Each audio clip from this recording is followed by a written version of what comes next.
I have a message for the tyrants of Tehran. If you strike us, we will strike you. There is no place in Iran that the long arm of Israel cannot reach. And that's true of the entire Middle East. I didn't intend to come here this year. My country is at war, fighting for its life. But after I heard the lies and slanders leveled at my country by many of the speakers at this podium, I decided to come here and set the record straight.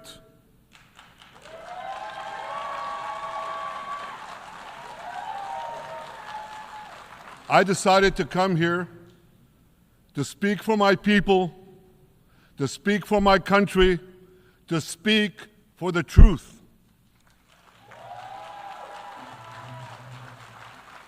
And here's the truth. Israel seeks peace. Israel yearns for peace. Israel has made peace and will make peace again.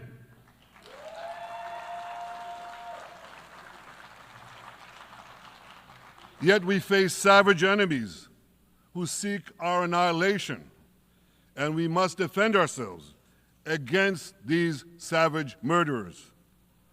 Our enemies seek not only to destroy us, they seek to destroy our common civilization and return all of us to a dark age of tyranny and terror. When I spoke here last year, I said we faced the same timeless choice that Moses put before the people of Israel thousands of years ago. As we were about to enter the Promised Land, Moses told us that our actions will determine whether we bequeath to future generations a blessing or a curse. And that is the choice we face today. The curse of Iran's unremitting aggression, or the blessing of a historic reconciliation between Arab and Jew. In the days that followed that speech, the blessing I spoke of came into sharper focus. A normalization deal between Saudi Arabia and Israel seemed closer than ever. But then came the curse of October 7th. Thousands of Iranian-backed Hamas terrorists from Gaza burst into Israel in pickup trucks, on motorcycles, and they committed unimaginable atrocities. They savagely murdered 1,200 people. They raped and mutilated women. They beheaded men. They burned babies alive. They burnt entire families alive, babies, children, parents, grandparents, in scenes reminiscent of the Nazi Holocaust. Hamas kidnapped 251 people from dozens of different countries, dragging them into the dungeons of Gaza. Israel has brought home 154 of these hostages, including 117 who returned alive. I want to assure you, we will not rest until the remaining hostages are brought home too. And some of their family members are here with us today. I ask you to stand up.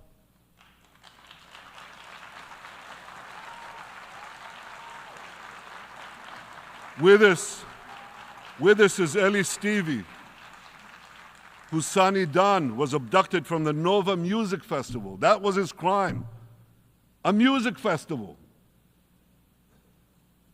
And these murderous monsters took him. Kobe Smirno, whose son Jonathan was murdered, and his corpse was taken into the dungeons, into the terror tunnels of Gaza. A corpse held hostage. Salim al-Atrash, whose brother Muhammad, a brave Arab-Israeli soldier, was murdered. His body too was taken to Gaza. And so was the body of Ifat Hyman's daughter Inbar, who was brutally murdered at that same music festival.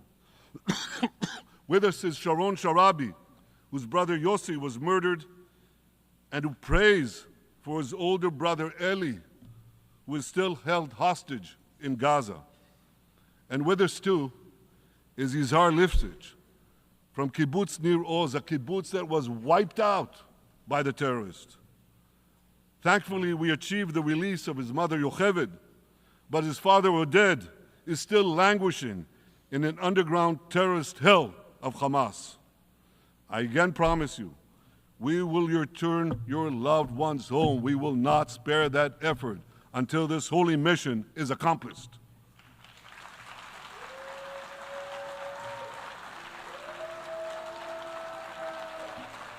Ladies and gentlemen, the curse of October 7th began when Hamas invaded Israel from Gaza, but it didn't end there. Israel was soon forced to defend itself on 6 more war fronts organized by Iran. On October 8th, Hezbollah attacked us from Lebanon. Since then, they fired over 8,000 rockets at our towns and cities, at our civilians, at our children. 2 weeks later, the Iran-backed Houthis in Yemen launched drones and missiles at Israel, the first of 250 such attacks, including one yesterday aimed at Tel Aviv. Iran's Shiite militias in Syria and Iraq have targeted Israel dozens of times over the past year as well. Fueled by Iran, Palestinian terrorists in Judea and Samaria perpetrated scores of attacks there and throughout Israel.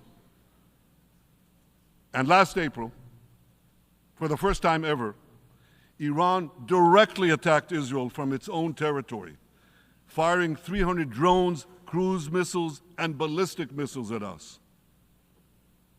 I have a message for the tyrants of Tehran. If you strike us, we will strike you. There is no place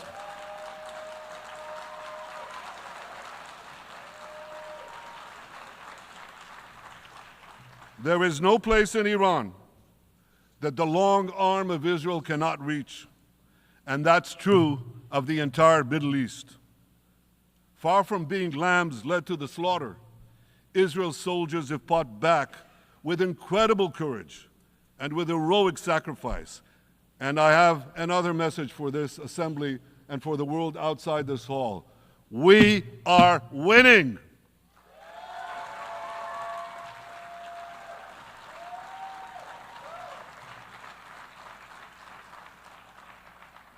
Ladies and gentlemen, as Israel defends itself against Iran in the seven-front war, the line separating the blessing and the curse could not be more clear.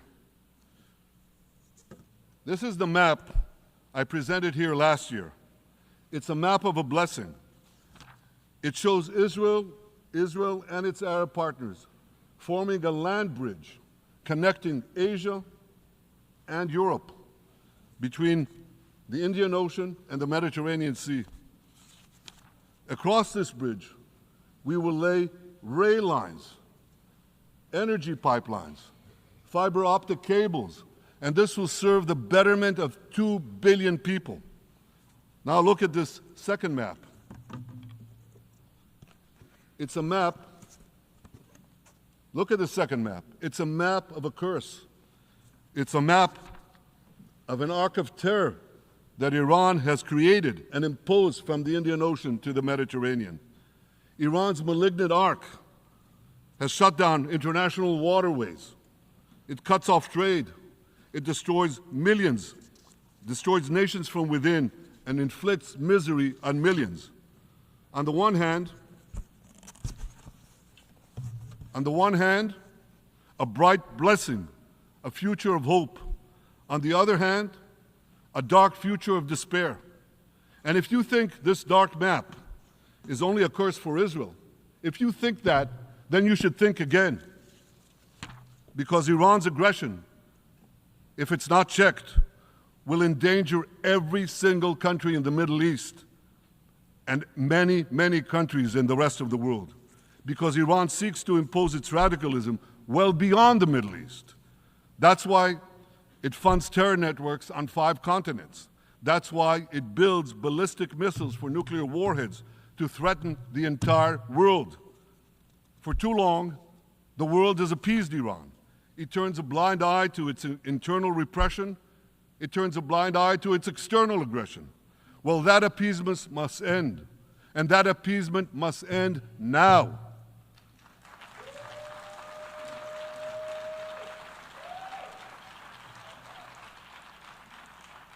Nations of the world should support the brave people of Iran who want to rid themselves of this evil regime.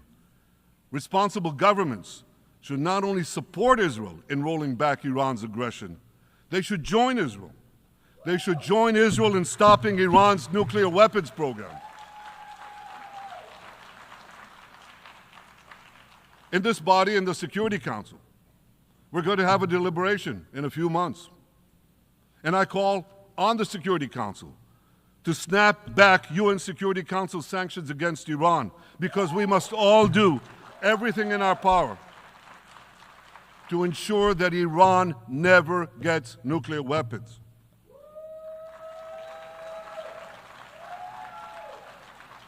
For decades, I've been warning the world against Iran's nuclear program. Our actions delayed this program by perhaps a decade, but we haven't stopped it. We've delayed it, but we haven't stopped it. Iran now seeks to weaponize its nuclear program for the sake of the peace and security of all your countries. For the sake of the peace and security of the entire world, we must not let that happen. And I assure you, Israel will do everything in its power to make sure it doesn't happen.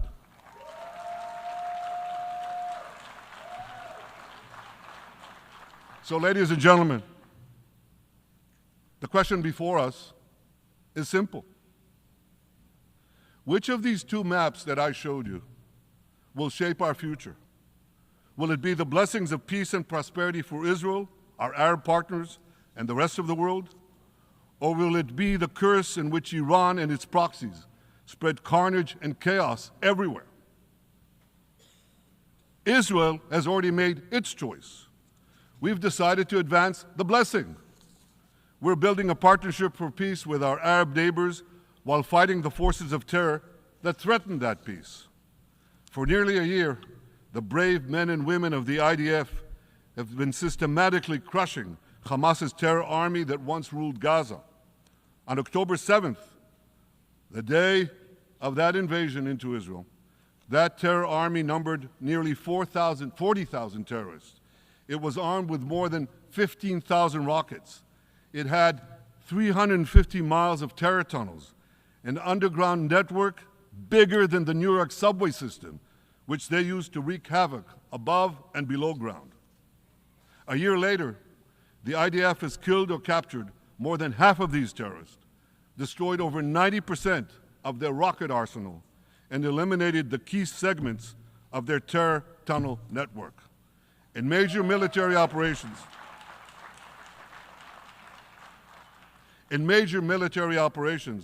we destroyed nearly all of Hamas's terror battalions, 23 out of 24 battalions. Now, to complete our victory, we are focused on mopping up Hamas's remaining fighting capabilities. We are taking out senior terrorist commanders and destroying remaining terrorist infrastructure. But all the while, and I'll say this one more time, we remain focused on our sacred mission, bringing our hostages home, and we will not stop until that mission is complete. Now, ladies and gentlemen, even with Hamas's greatly diminished military capability, the terrorists still exercise some governing power in Gaza by stealing the food that we enable aid agencies to bring into Gaza. Hamas steals the food, and then they hike the prices. They feed their bellies, and then they fill their coffers with money that they extort from their own people.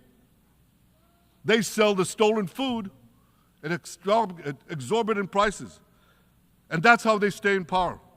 Well, this too has to end, and we're working to bring it to an end.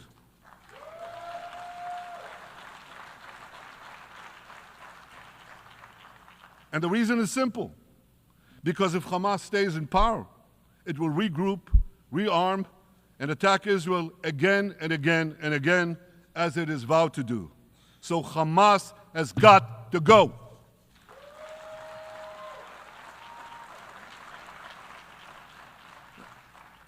Just imagine, for those who say, well, Hamas has to stay, it has to be part of a post-war Gaza, imagine in a post-war situation in World War II, imagine allowing the defeated Nazis in 1945 to rebuild Germany. It's inconceivable, it's ridiculous. It didn't happen then, it's not going to happen now.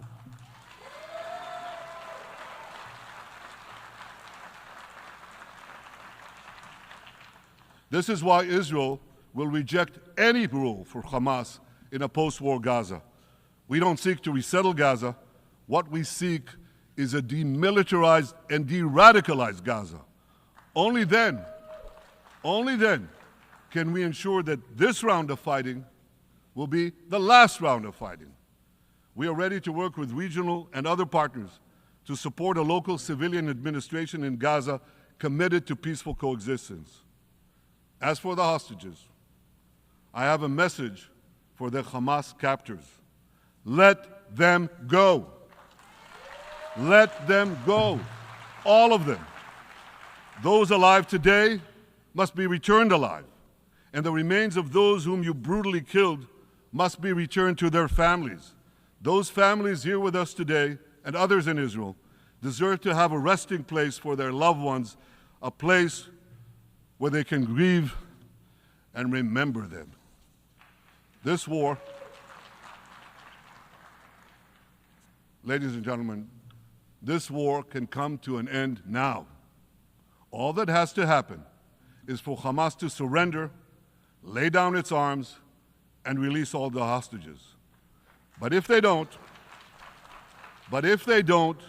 we will fight until we achieve victory, total victory.